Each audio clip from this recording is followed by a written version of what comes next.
अक्सर लोग दूसरों को पहचानने में गलती कर जाते हैं, जाने अनजाने में ही सही। सफ़र में कई ऐसे लोग मिलते हैं जिन पर हम आँख मूंद कर अक्सर विश्वास कर लेते हैं। हमारे जीवन में ऐसे लोग मिलते हैं जिन पर हम ऐसा विश्वास करते हैं, भले उनसे मिले कुछ वक्त ही क्यों ना हुआ हो। ऐसा लगता है कि उसे हम अब सालों से जानते हैं। उससे हम ऐसा पेश आने लगते हैं जैसे वह अपना ही हो।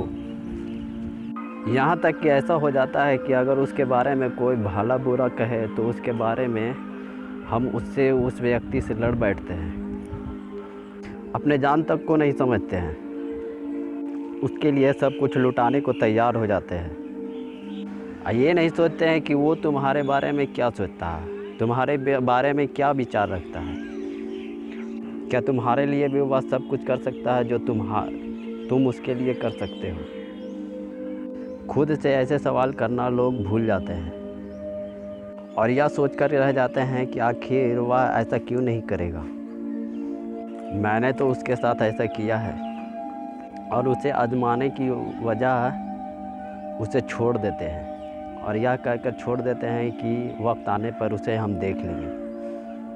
वक्त आने के बाद उस पर जब ऐसा व्यवहार नहीं होता है तो वह चिंतित हो जाता है और उसे लगता है कि मेरे साथ उसने अच्छा नहीं किया, उसने मुझे धोखा दिया।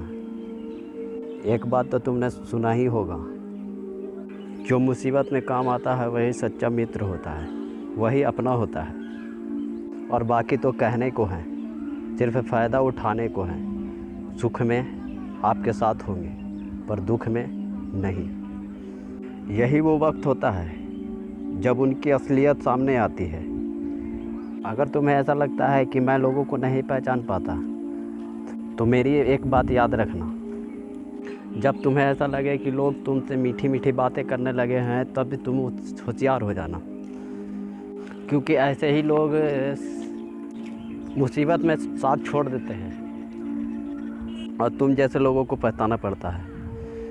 ऐसे लोगों से होशियार रहना। आप सुन रहे थे अपनी आवाज़।